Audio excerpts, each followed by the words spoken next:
When your ego leads, you may win the argument, but you lose the soul. You may prove your point, but you push the other person further from Allah. Is that success? The goal of da'wah is not to win debates. The goal is to bring hearts back to Allah. It's not about being the loudest voice in the room.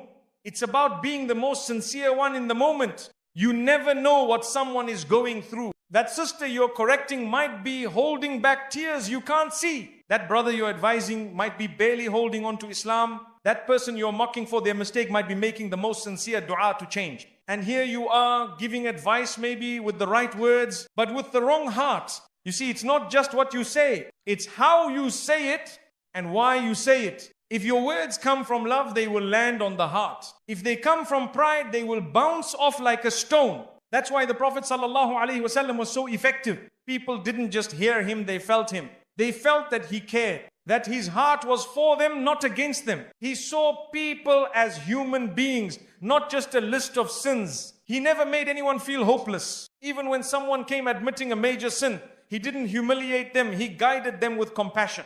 And sometimes we use religion like a weapon to attack, to shame, to feel superior. But that's not Islam. That's just ego in Islamic clothing. A real believer never feels above others. Even when someone is deep in sin, you remind them from a place of humility. You think, that could have been me. And you treat them the way you would want to be treated if you were the one struggling. Because maybe one day you will be the one struggling. And the way you spoke to others will return to you. That's how Allah works. If you give advice gently, Allah may send you someone gentle when you fall. If you give advice with pride, Allah may send you someone harsh to break that pride. So protect your intention. Speak to heal, not to hurt. Correct to uplift, not to crush. And don't rush to speak. Sometimes the best da'wah is done without words. A simple smile, a calm reaction, a respectful tone. These small things can move hearts more than a lecture ever will. Even if someone doesn't take your advice, don't get angry. Maybe the seed you planted will grow later when Allah decides. Your job is not to change them. Your job is to invite with wisdom and leave the rest to the one who guides hearts. So next time you feel the need to correct someone, pause. Ask yourself, is this about helping Thema, proving myself? Is this for Allah or for my image?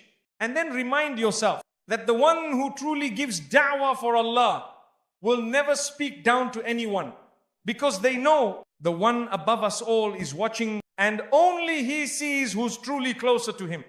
May Allah purify our intentions, guide our words, soften our tone, and remove every bit of pride from our advice.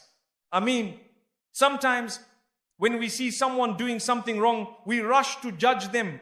We laugh. We whisper behind their back.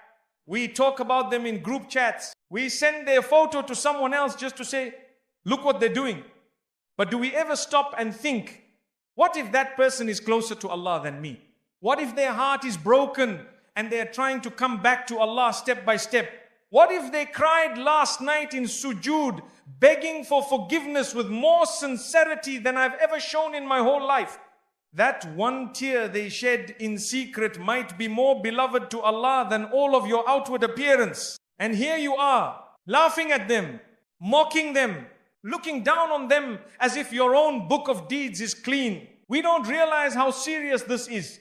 The Prophet Muhammad ﷺ warned us clearly, whoever humiliates his brother for a sin he repented from, he will not die until he falls into that same sin. That's not just a possibility. It's a promise, because when you mock someone's past, you're showing Allah that you think you're above sin. And Allah will show you you're not. That's why we must be careful, very careful. Because the one you're mocking today might be in Jannah tomorrow, and the one mocking may not even smell its scent. You don't know how hard someone is trying. You don't know what wounds they're healing from. You don't know what trauma or weakness they've been battling for years. You only see a moment. Allah sees the whole story. You see a girl without hijab and judge her. But maybe she spends the night begging Allah for guidance and He loves her voice. You see a brother in sin and laugh. But maybe he's been making sincere tawbah again and again and fighting his nafs quietly. And maybe, just maybe, they are closer to Allah than you. Not because of what they've done, But because of how broken their heart is before Him,